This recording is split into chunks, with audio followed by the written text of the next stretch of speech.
Bien, en el día de hoy vamos a tratar el tema del Sermón del Monte.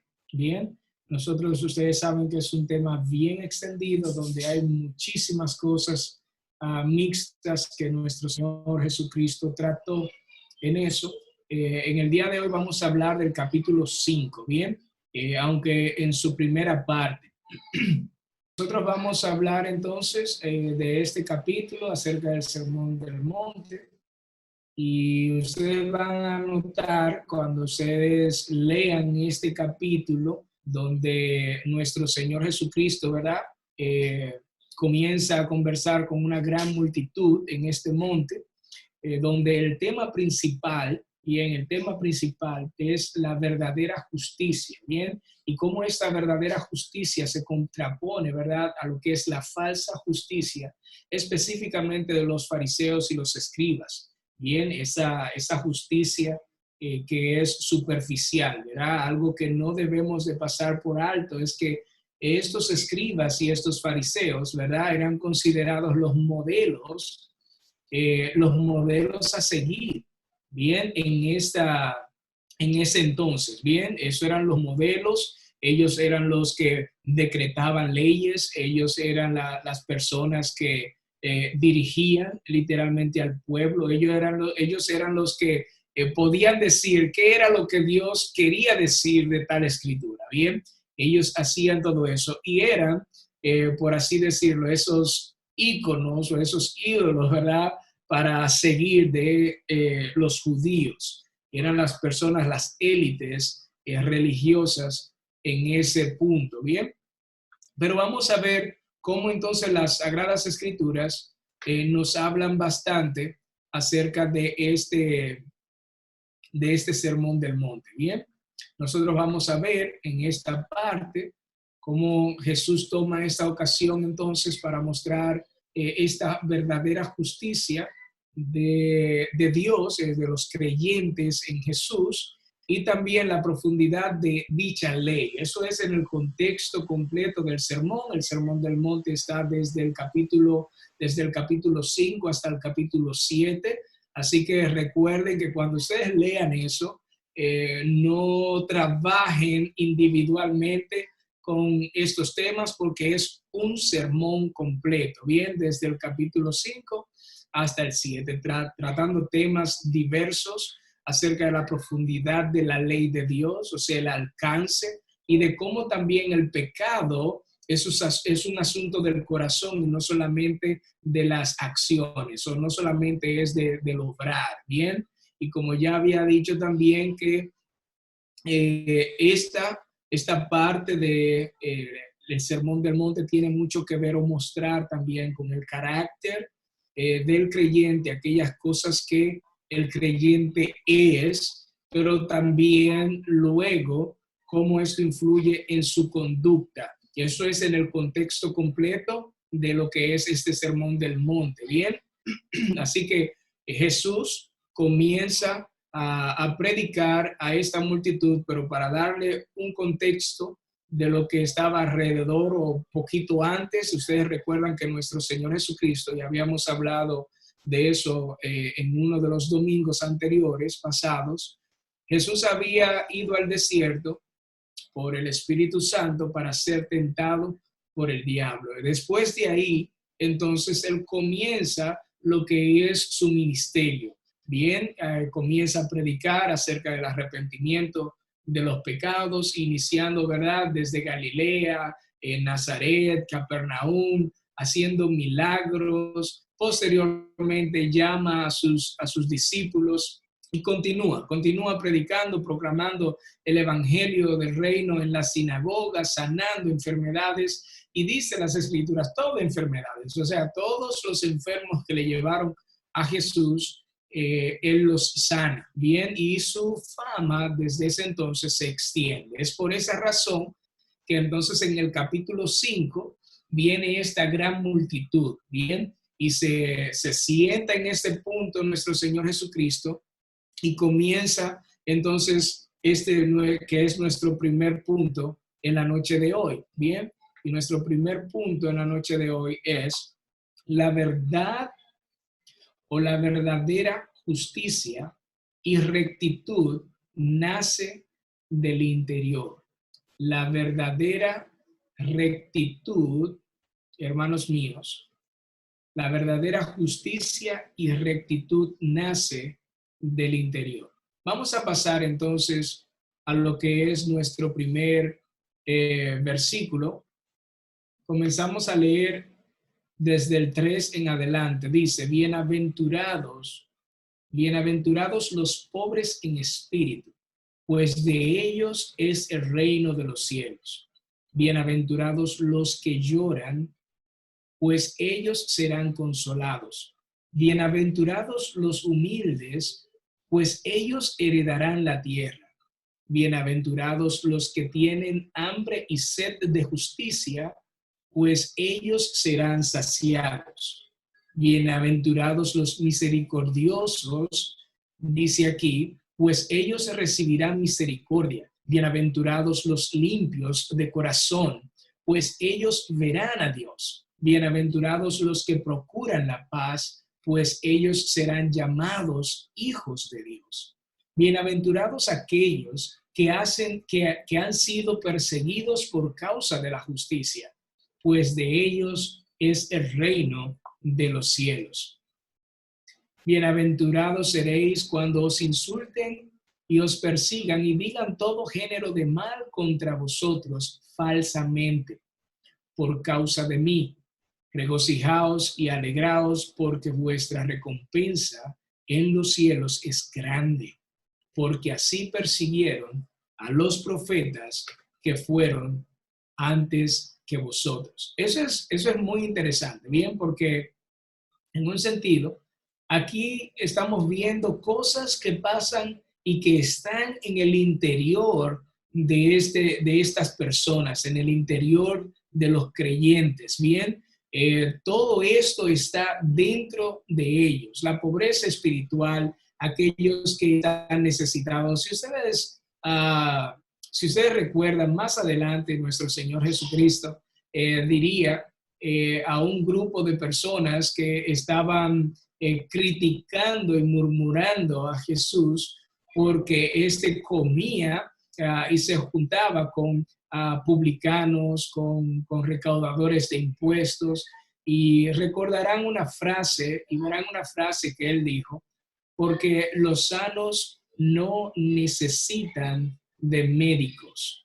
Los sanos no necesitan de médicos. Obviamente, los enfermos son los que necesitan de médicos, y hay algo muy importante, porque nuestro Señor Jesucristo vino a este mundo específicamente para salvar a pecadores, aquellas personas que están en esa necesidad, no aquellos que creen que son justos, hermanos míos. Bien, vemos varias cosas. Vemos en estos versículos que acabamos de leer varias bienaventuranzas. Dice que la pobreza de espíritu, los que sufren, los humildes, los que tienen ansias de justicia, pero también los misericordiosos, los íntegros de corazón, los pacificadores, en una forma, otra forma de decirlo, también los que son perseguidos injustamente y los que son insultados y difamados, ¿verdad?, falsamente.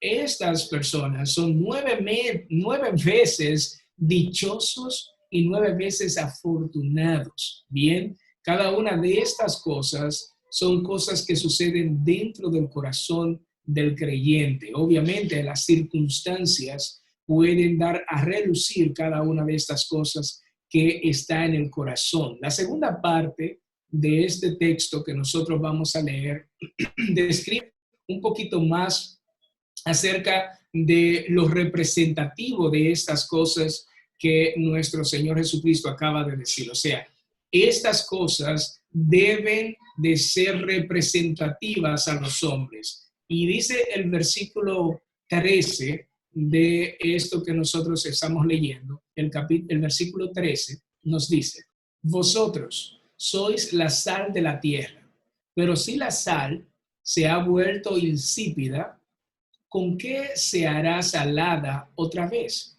ya para nada sirve, sino para ser echada fuera y pisoteada por los hombres. Vosotros sois la sal del mundo.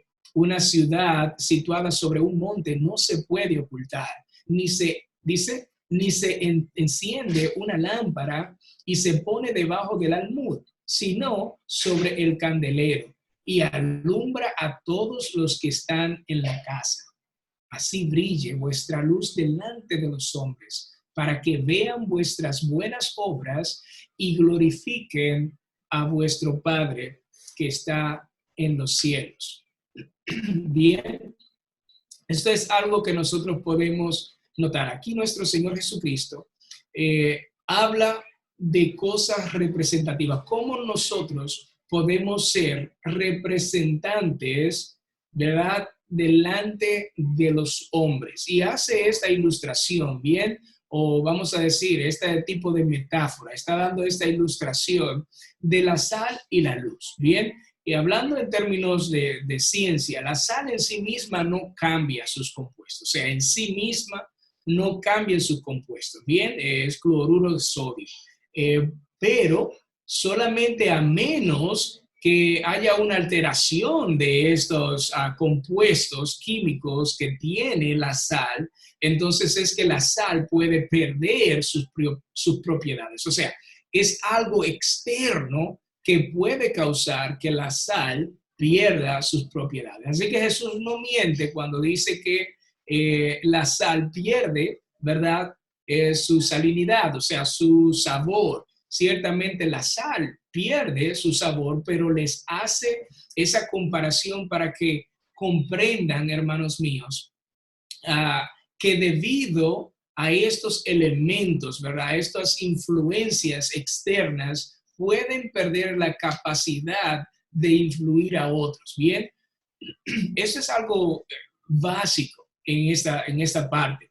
Y ustedes saben eso y nosotros tal vez hemos hablado bastante de eso, de cuán importante es vuestro testimonio. Bien, muchos de los jóvenes han venido donde mí, que le gusta una muchacha, etcétera, etcétera. No voy a decir los nombres, pero la idea es que algunos de estos muchachos me han dicho eso y están preocupados muchas veces porque habían tenido una novia hace algunos meses atrás o un año atrás y no quieren que piensen que son unos picaflor y cosas como esas. Quieren cuidar su testimonio con respecto. Estoy poniendo un burdo ejemplo de cosas como esa, de cómo nosotros podemos, ¿verdad?, guardarnos de no caer, ¿verdad? Y que elementos exteriores, externos, puedan influir de tal forma, hermanos míos, que nuestro testimonio se degrade y que nuestra influencia con los demás entonces se vea manchada. Eso es muy fácil, ¿verdad? Si usted es un hombre chismoso, una persona ladrona o etcétera, etcétera, todo eso puede influir en cómo las otras personas van a recibir sus palabras, ¿verdad? Así que tenemos que tener eso muy pendientes. Cuando nosotros leemos este sermón del monte, no podemos olvidar, ¿verdad?, que este sermón fue escrito para mostrar quién es el creyente en general, ¿bien? Y describiéndolo desde el interior y como una luz que refleja, ¿verdad?, y que brilla delante de los hombres. Este sermón enseña muchas cosas, ¿bien? Acerca de la justicia, que es para Dios y no necesariamente para ser alabada por los hombres. Y eso ustedes lo van a ver tanto en el capítulo 6 como en el 7, de cómo nosotros debemos de hacer las cosas, cuáles son las razones que nos mueven a nosotros a hacer cada una de estas cosas. Así que este primer capítulo, el capítulo 5 de este Sermón del Monte de Mateo, este capítulo 5, es como si fuera la introducción de este sermón, ¿bien? Donde ponen dos aspectos muy importantes. Primero, el aspecto del interior de la persona, ¿bien? Lo que es de dentro de la persona, humildad, la misericordia, la pobreza de espíritu, esa necesidad, ¿verdad?, que nosotros tenemos, ese sufrir que nosotros debemos, o el lloro, como habla, bienaventurados los que lloran porque ellos serán consolados. Todas estas características internas son la representación, ¿verdad?, o la introducción de lo que es un mensaje completo. Ahora, este capítulo 5 se divide en esas dos partes. Primero, lo que nosotros tratamos en el día de hoy, esta parte interior, y después esta parte exterior de cómo la justicia, bien, debe de ser superior a lo que es la de los escribas y fariseos. O sea, nosotros debemos mostrar, y vamos a hablar un poco más de eso la próxima semana, porque vamos a tratar esa segunda parte la próxima semana, de cómo, ¿verdad?, cómo esa parte interna, esa justicia que está dentro de nosotros, debe de ser representada de una forma superior a lo de esos modelos de justicia que tenían los judíos, que eran los escribas y los fariseos. Bien, o sea, en términos un poquito más contemporáneos, aquí las personas, incluyéndome a mí, que ese era un poquito del tema que introducimos en la noche de hoy, el pastor, por tener más conocimiento o más estudios de las escrituras, no lo hacen más justo que ninguno de ustedes. O sea, la justicia del pastor de ustedes no se encuentra en el conocimiento que él tiene de las escrituras. Pero, ok, ¿cómo es eso? ¿Cómo es eso? En el conocimiento, hermanos míos, no necesariamente se encuentra la justicia. La justicia se encuentra en la integridad, tanto de lo interno como de lo externo. Debe de haber una congruencia entre las cosas que tú sabes y las cosas que tú haces. Por eso es que nuestro Señor Jesucristo, si no mal recuerdo, en esos últimos capítulos de Mateo, Él le dice al pueblo de los judíos y a sus discípulos, le dice, miren, cuando estos escribas y fariseos se sienten en la cátedra de Moisés, era este lugar donde, un lugar especial donde ellos se sentaban para poder abrir el Pentateuco, el Talmud, y podían leer allá las escrituras. Cuando ellos hagan eso, escuchen lo que ellos le dicen, pero no hagan como ellos hacen, porque dicen una cosa, pero no mueven con un dedo ninguna. Bien, esa es la parte que debe de haber una congruencia entre lo que tú dices y lo que tú haces siempre. Y eso va a ser el tema, literalmente va a ser el tema de mucho de este sermón del libro, que es precioso en cuanto a eso, y es una crítica directa hacia estas personas, llevándolos al punto de que este sermón del monte les hace ver a las personas que el cumplimiento de la ley no solamente solamente abarca las acciones y las obras, sino que abarca por completo lo interno de la persona, el corazón por completo. Bien, o sea que cuando las escrituras dicen no vas a adulterar, bien, que no adulterarás, la idea no es solamente no acostarte con una mujer, sino no desear en tu corazón dicha mujer. No solamente es la acción, sino también esa integridad del corazón. No solamente es no matar, como vamos a ver en este sermón del monte, sino también no desear mal en tu corazón, incluso no insultar a tu hermano o decirle fatuo, necio a tu hermano, porque también eres condenable en un sentido. Asimismo, la idea en general es que Jesús pone esa parte interior tan importante como esta parte de obras o esta parte de acción. O sea, el pecado no solamente es el accionar del adulterio, sino también donde nace en el corazón. Y ustedes van a ver que mucha de su enseñanza en las Escrituras trata específicamente ese tema. Limpien lo de dentro del plato y no solamente lo de afuera. Pero vamos a cerrar en la noche de hoy con esta primera parte de la introducción de este Sermón del Monte, y la próxima parte vamos a nosotros la próxima semana a tratar con este segundo tema. Bien.